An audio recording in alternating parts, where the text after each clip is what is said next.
What's up mga beshies? This is Grace and welcome back to my channel.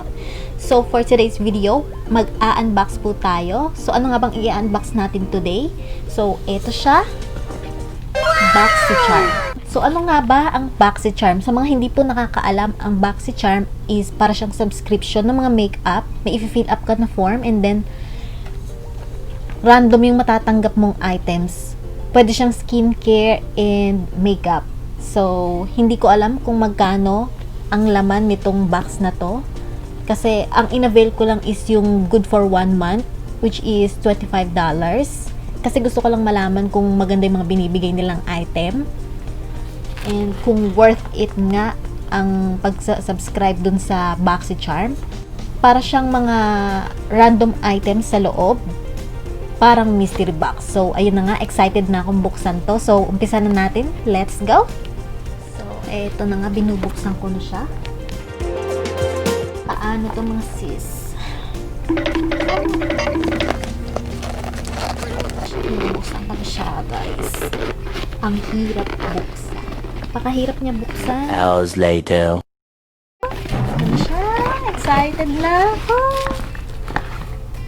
Oh, ito siya. Itong unang item natin ay ito siya. 111 skin. Hindi ko alam kung nakikita nyo, pero ayan siya. Ayan siya, 111 skin. So, ano nga ito? Ito ay skincare product.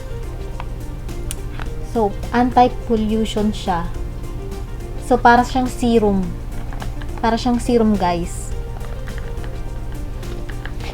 Serum. Next item natin ay parang medyo malaki to eh.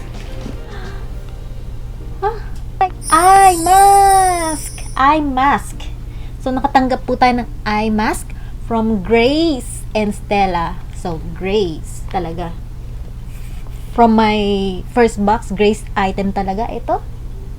So, it's like an energy drink for your eyes. Ayan, nakalagay dyan. So, eye mask. Anti-wrinkle.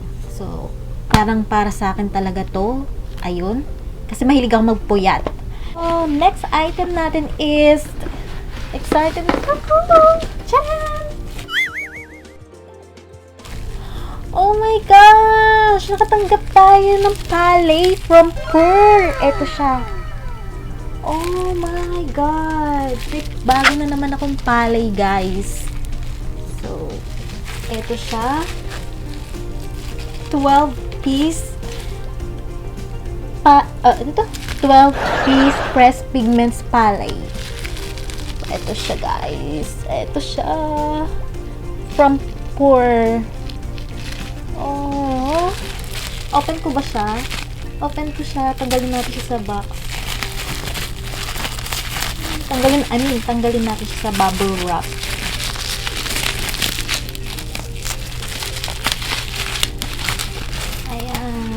Ito siya.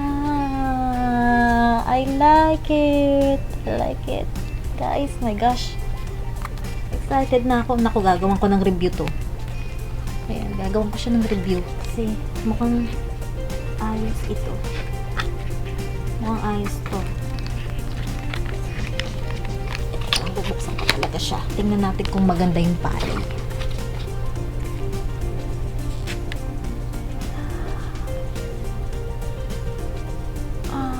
My God, ito siya, guys. Sa wakas, hindi basag ang palette na dumating sa akin. Kasi lagi na lang siyang basag, guys. So, ayan. So, next item. So, ilan ba ang laman nito? Hindi ko alam kung ilan ang laman. 5 items ang laman nito. Kalagay dito. Ano to? Yes. Ito siya. Nakatanggap ako ng mist. Ayan.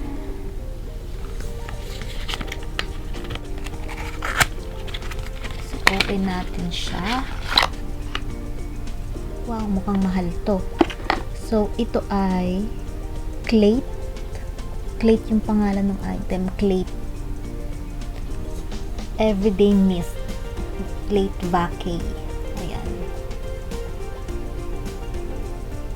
Puro mga skincare products ang nakuha ko. Which is, okay lang naman kasi mahilig naman ako maglagay ng mga skincare products. So, eto. Kaya pala parang mabigat. Pinaka-last na item natin ay last but not the least, eto siya. Ooh. Ano to? Quick color switch. Ano ito? Dry makeup brush cleaner. Ah, makeup brush cleaner. Tingnan natin. Open ko kung hindi ko ano to? Sponge? Ayan. So, parang sponge ng mga makeup. Manglinis. Yan. Yun na nga yung last item natin. So, eto siya. And then, nandito, nakalista kung magkano yung each item.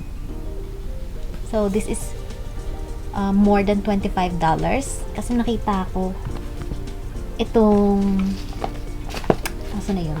Ito 111 skin and AC. This one cost $135. Ito. Yan, nakalagay siya. This one, it cost $22.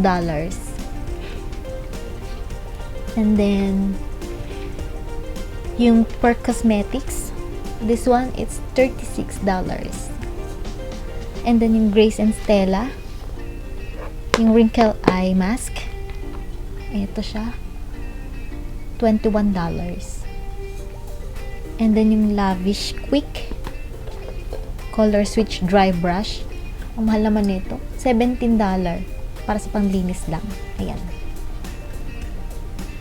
So, yun na nga. So far, okay sa akin yung mga items. Kasi I paid $25.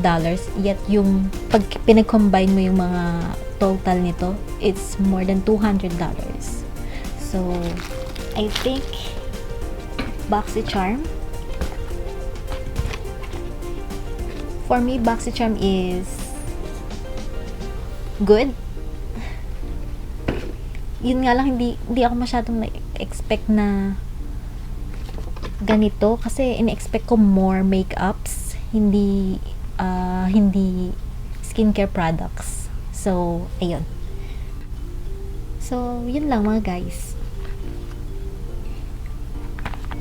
Dun lang. Mas in-expect ko lang makeup. Pero, tingin ko, i-continue ko yung subscription ko sa Boxycharm. So, ayan. So, yun na nga, mga beshi. Ito na po nagtatapos ang aking vlog. So, see you next time.